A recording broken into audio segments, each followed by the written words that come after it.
Now available in paperback and e-readers, Isis, Samurai Goddess. The goddess next door takes on kung fu killers in this action-packed martial arts Isis series adventure. Get Isis, Samurai Goddess in paperback and e-readers today. There's a reason why I go out of my way to write my own African-American fantasy such There's a reason why I go out of my way to write my own African-American fantasy such as the Isis series, the E-Steam series, and fantasy novels such as The Temptation of John Haynes. And that reason is because when I look at the way African Americans are depicted in mainstream media such as Marvel Comics, I often wind up feeling disappointed because in those depictions we only get the view of African Americans from a white liberal perspective, not a balanced picture of who African Americans truly are or the experiences of African Americans as I know them and many other African Americans know them. Now, when I look at Marvel's recent attempt at diversity, and they pretty much showed me how dysfunctional their approach to diversity is with their recent campaign to diversify their catalog and universe, and with their recent run on this Black Panther comic book.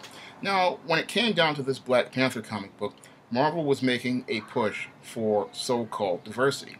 And in that push for so-called diversity, they decided to recruit Ta-Neshi Coates, a critically acclaimed author and New York Times best-selling author of the book Between the World and Me, and a National Book Award winner, to write their Black Panther series. And they heralded this Black Panther series as something major, something important, and something that was going to be on the level of legendary comic book runs such as Stan Lee and Jack Kirby's Fantastic Four, Walt Simonson's Thor, Chris Claremont and John Byrne's X-Men, David Michelin and Bob Layton's Iron Man, and Marv Wolfman and George Perez's New Teen Titans. And many black comic fans were anticipating something amazing with this comic book run. Unfortunately, Ta-Neshi Coates' run on Black Panther is considered one of the worst in comic book history, and many comic book fans were thoroughly disappointed with Ta-Neshi Coates' run on Black Panther. Now, the reason why Ta-Neshi Coates' run on Black Panther pretty much failed was, one, because Ta-Neshi Coates was grossly unqualified to be a comic book writer, and two, because white liberals were looking to push agendas with Ta-Neshi Coates' run on Black Panther. Now, the reason why Ta-Neshi Coates was grossly unqualified in spite of his sterling background was because your Ta-Neshi Coates had never written a comic book before. Now, Ta-Neshi Coates is a critically acclaimed author, and he's a very popular author. However, comic books are a craft, and you have to understand the craft of comic book storytelling. And when it comes down to Ta-Neshi Coates' storytelling approach, it is often expositional, and he often tells instead of shows. And that was one of the big problems with his run on Black Panther. The other big problem was that he just didn't understand that comics are a visual medium. And in a comic book, the hero has to be featured prominently. Now, in Ta-Neshi Coates' Black Panther, the Black Panther is not featured as a main character. He has been pushed into a supporting role in the book with his name on it. And that, in some ways, in and of itself, emasculated the character, because when we think of the Black Panther, we think of a strong alpha male, the king of Wakanda, a leader of his people, a man who is front and center, and a man who is pretty much in charge of everything in Wakanda and aware of everything in Wakanda. However, because Ta-Neshi Coates is not a seasoned comic book writer and does not understand the Black Panther's mission, and has done no research on the Black Panther, he decided he was going to write Black Panther comics from his own perspective and not the perspective of a comic book. Now, when I think of Black Panther, I think again of the King of Wakanda, a technologically advanced society in Africa, a society that pretty much has to deal with all sorts of political issues from neighboring countries and other political enemies, such as Latveria, where Dr. Doom lives, or countries that might have tensions with them, such as Atlantis, where Namor the Submariner lives, or having to deal with conflicts where people are trying to steal vibranium, which is considered the major asset in Wakanda. And I would think that this would be the focus of most of his stories. Unfortunately, Coates was so grossly unqualified that he didn't even understand the background of Wakanda or the importance of vibranium or the importance of the technologically advanced society. No, he decided he was going to try to try to shoehorn real life Africa into a fantasy African country, and he was going to talk about how the Wakanda had fallen and how the Black Panther, the king of Wakanda and the leader of the country, was sitting back passively watching this go by.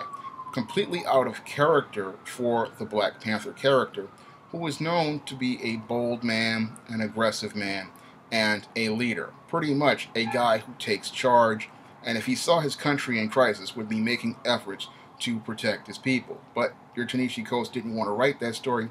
He wanted to call himself making a commentary on things going on in real African countries, not understanding that people don't go to comic books to read about diaspora going on in African countries. They don't want to read about camps where girls are being sexually assaulted. They don't want to read about people trying to overthrow a country. No, they don't want to read about that.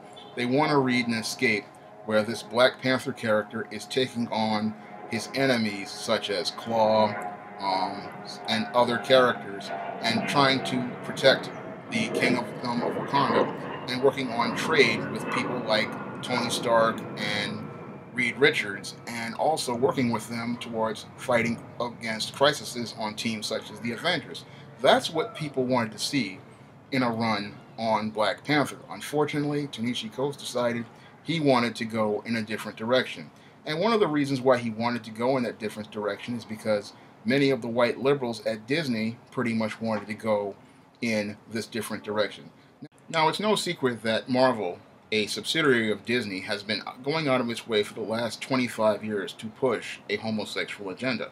A homosexual agenda that is clearly featured in many of its films and many of its television shows on its television networks, such as Roseanne, Ellen, and many others.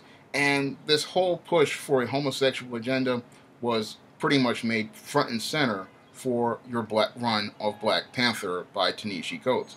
And Coates pretty much pushes homosexuality very hard in his Black Panther series.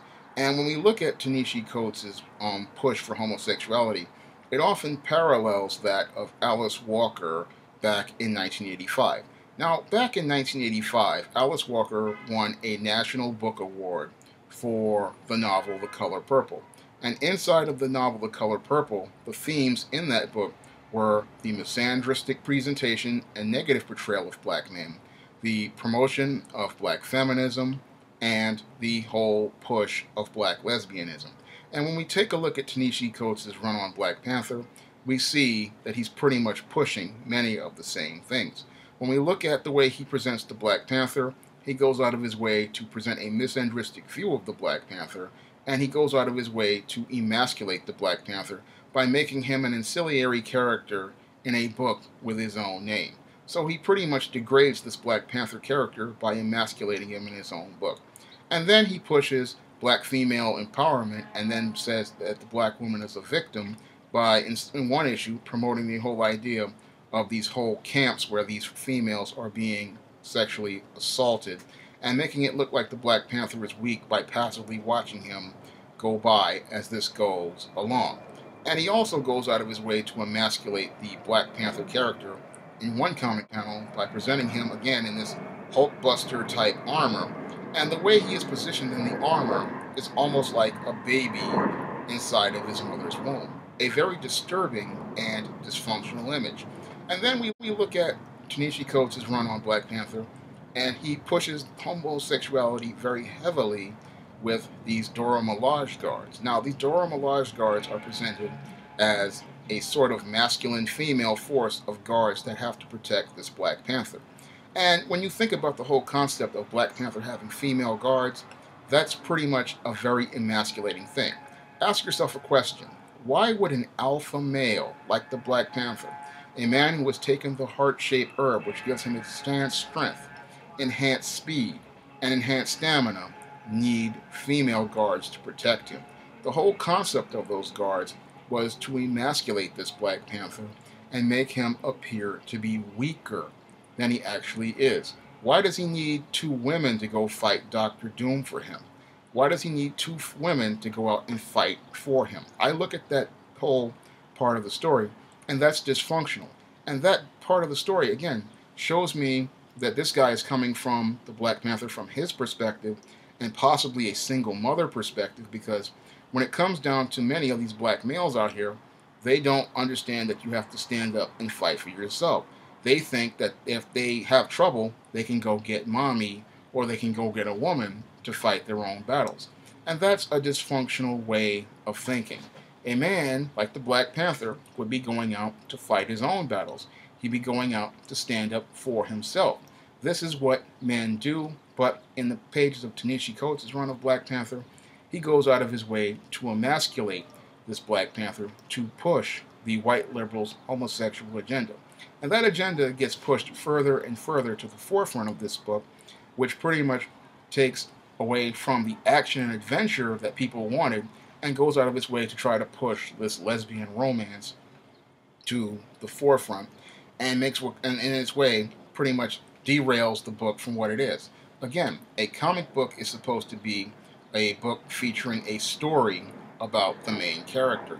And the main character is supposed to be a hero who goes out and fights bad guys.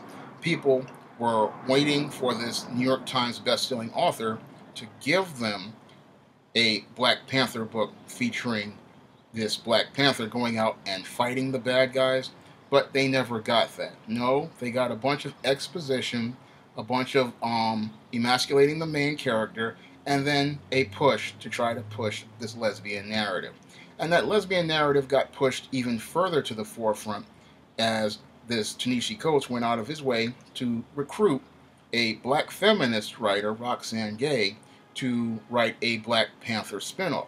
Now, I had made a video about this a couple of months ago, or a year ago, and a lot of people got butthurt when I talked about this black feminist writer and how this would be detrimental to this Black Panther series, because I understood, as a writer myself, that a black feminist wouldn't be put on this book to do anything positive for the book, and it would not be anything positive for diversity, because saying you're a black feminist and you're going to be writing a Black Panther book does not fit the character, and it does not fit the character's mission. It was all about pushing a white liberal agenda. A white liberal agenda which was all about promoting homosexuality in the black community. Now, when you take a larger look at the push for homosexuality in the black community and see it from a panoramic perspective, this run on Black Panther fits right in line with many other campaigns to promote homosexuality in the black community. And this goes back as far as the 1990s, when we saw so many images of black men wearing dresses or dressed up in female clothing. And then we go to the Tyler Perry movies, we go to the Lee Daniels, and then we go to other forms of media like that movie Moonlight, and we see it fits right in line with this whole campaign to promote homosexuality with black images. And it's no different than that Mr. Terrific on Arrow, who was changed from heterosexual to homosexual and changed into a bumbling, stumbling idiot. That was all about promoting an image in people's minds, and it's all about social engineering. And that's what the white liberal was trying to do with this Ta-Neshi Coates run on Black Panther. They were trying to socially engineer the idea in people's mind to correlate black masculinity with homosexuality and to correlate black people with being homosexual. So that was another reason why this run pretty much tanked, because when it comes down to African Americans, a lot of them vehemently rejected this idea, and a lot of black comic fans vehemently rejected many of the ideas being presented in the pages of Ta-Neshi Coates' run on Black Panther. And when we look at Ta-Neshi Coates' run on Black Panther, this is a guy who everybody was talking about was so pro-black and so loved black people. And when we look at the material he produced, he clearly showed everyone how much he was in the pocket of the white liberal, and his partner, Roxane Gay, showed how much in the pocket of white liberals she was, because both of them walked lockstep in pushing the white liberals' narrative about African Americans. And this is one of the core reasons why I say that black people have to go out of their own way, like I do, to write and publish their own fantasy and science fiction, because you cannot trust any of the media presented by the mainstream regarding the African American image. Because when it's time to present a balanced image of African Americans in mainstream media, oftentimes we get a dysfunctional picture of it, or a picture that is meant to present the white liberals' view of an African American, not who we truly are. Because when I look at Ta-Neshi Coates' run on Black Panther, it was a run pretty much designed to fit the white liberals' agenda towards emasculating the black man and promoting homosexuality in the black community, not presenting the Black Panther as a hero who goes out and fights the bad guys. Now, when I go out here and write African American fantasy, such as The Temptation of John Haynes, I go out of my way to present a strong, intelligent, masculine black man who is going out of his way to fight in this corporate hell against Lucifer and his legion. And this is a strong, masculine black male who is a leader of a corporation, a man who has to make business decisions every day and makes efforts to try to help the black community as he makes those business decisions every day. In that one novel, The Temptation of John Haynes, I pretty much cover many issues that are important in the black community. One of the issues I cover early in the early chapters has to do with classism, which is these different classes. The other thing that I talk about is the image and presentation of African Americans in the media and why African Americans have to control their own media. I also talk about racial profiling and dealing with being racially profiled in a plot point where this John character is pretty much, as the CEO of the company, is racially profiled in his own building.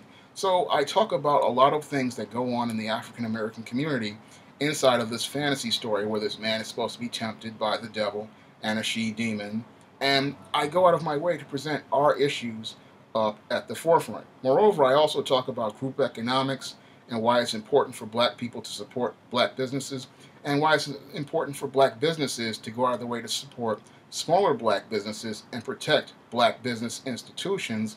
And I also talk about black networking and black communication and why it's important for black people to work together. All of this is featured prominently in the pages of The Temptation of John Haynes. I also feature it prominently in books like the ISIS series, and I talk about how important it is for blacks to work together in community organizations like sororities and the unpublished ISIS Imitation of Life.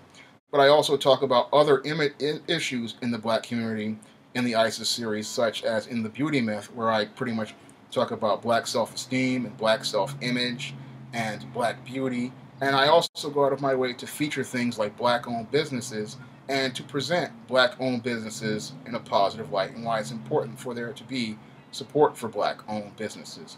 Now, when I write African American fantasy, I understand that we not only have to talk about the hero, but we also have to talk about the culture, because people, when they read an African American fantasy story, they want to see African American culture. They just don't want to see a black character. They want to see the black experience, and they want to understand the black experience. They want a broad picture, and they want to see this black hero and the world that they're in, and they don't want to see anyone trying to push an agenda. Whenever I write a fantasy story, I often put action, adventure, but I also talk about black culture, black history, and I talk about many of the issues going on in the black community.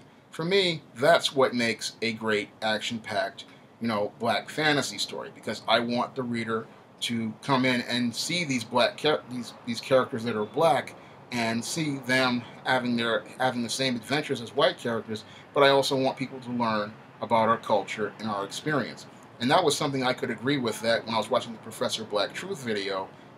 Oftentimes when you have these black fantasy out here, and like this Black Panther, and it's made by white people, and it's often a very shallow experience because you're getting the white liberals' view of black. You're not getting the view of black from black people. Now, the only run that I've seen, a black person giving us a picture of black people with Black Panther was the Christopher Priest run. Now, Christopher Priest was a black writer, and he was able to put some perspective on the character. And that perspective is what made the character, define the character in the early 2000s. But when I look at Ta-Neshi Coates' run, I clearly see what happens when the white liberals handpick a Negro and put him in a job and then tell him to write what they want to write.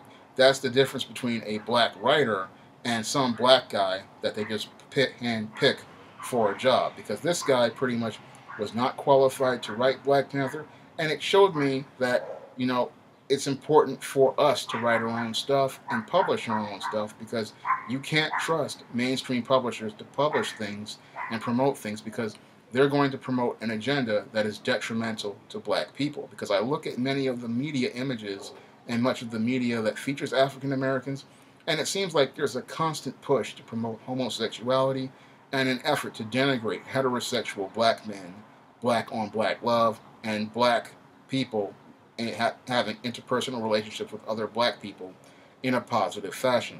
And the only way we're going to get that type of story is if black people go out of their way to buy books like the ones I promote on the SJS Direct imprint and promote those type of ideas, because that's what I promote in most of my books.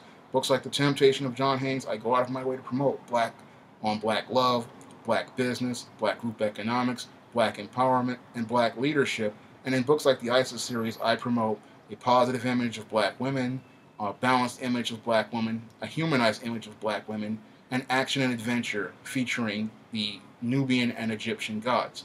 And I go out of my way to promote those stories because, again, I don't believe that mainstream media is going to produce those images. I don't believe that mainstream media is going to promote those images, because mainstream media is all about degrading the black image, emasculating the black man, and pretty much degrading the black image overall. You can pick up many of the SJS Direct titles, such as The Temptation of John Haynes, on Amazon.com, and you can pick up the ISIS series on Amazon.com. And if you really want to help me get out the 2017 catalog, you can send a donation to my PayPal or my Patreon. That's all I have to say for this video. You can comment, rate, and subscribe.